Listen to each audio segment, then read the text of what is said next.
ခေါ်လို့ရလာမယ်လာစာရေးထားပေါ်ပြီးအရေးကြီးနေမှာညီမတို့ရဲ့နေညီမတို့ရဲ့သွေးတွေကိုတစ်စက်လောက်မကြည့်ကြတော့ဘူးလား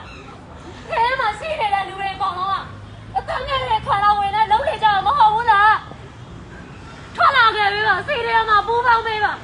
အမားတို့တဲ့ပြည်သူတွေအကုန်လုံးရှိနေပါတယ်ကျေးဇူးပြုပြီးတော့နှလုံးသားလေးနဲ့နားထောင်ပြီးတော့မှညီမတို့ရဲ့စကားကိုနားထောင်ပေးကြပါညီမလေးညီမတို့ဖဲခဲ့ရတဲ့အခါညီမတစ်ခုပြစ်သွားတဲ့အခါညီမမိဘမှာညီမတစ်ယောက်တည်းရှိပါတယ်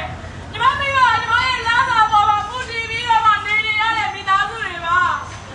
ညီမမရှိတော့ရင်ညီမမိဘတွေလည်းပဲဘဝ့တာရောက်ရမယ်ဘဝတွေပါဒါပေမဲ့ညီမမိဘတွေတော့ညီမကိုဒီလာတော့သူတို့ကိုယ်တိုင်ပြင်ဆင်ပေးတယ်နားလည်ပေးတယ်ညီမတို့အားလာရှင်လည်းမှာမနေချင်ဘူးကိုရောကတော့ကူညီပေးကြပါ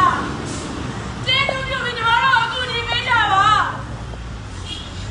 ညီမကလေးကြီးပါတယ်အကုန်လုံးညီမတို့ကြုံခဲ့ရတယ်ကြုံခဲ့ပါမယ်ညီမတို့နဲ့တူစီရီယာမှာပါဝင်ပေးကြပါညီမတို့ကျေးဇူးတင်ပါမယ်ကိုရောရဲ့မရရှိကိုရိုင်းနဲ့ညီမတို့ပြစ်တာပို့ပါမယ်ညီမတို့ရဲ့ကျေးဇူးရှင်ကြီးတရားကိုညီမတို့ရှင်ထဲမှာအပြည့်ရဲ့နောက်တစ်ပြပုံပေါ်တွေကိုပေးပါမယ်ကျေးဇူးပြုပြီးသမီးတို့နဲ့အတူတူစီရီယာမှာပါဝင်ပေးပါဦးတော့အန်ဒီတို့ရဲ့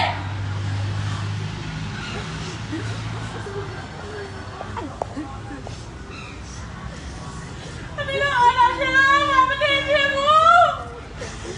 တကယ်မနေချင်ဘူးစီရီယာမှာပါဝင်ပေးကြပါလူချင်းတွေတို့ရဲ့စီရီယာမှာပါဝင်ပေးကြပါ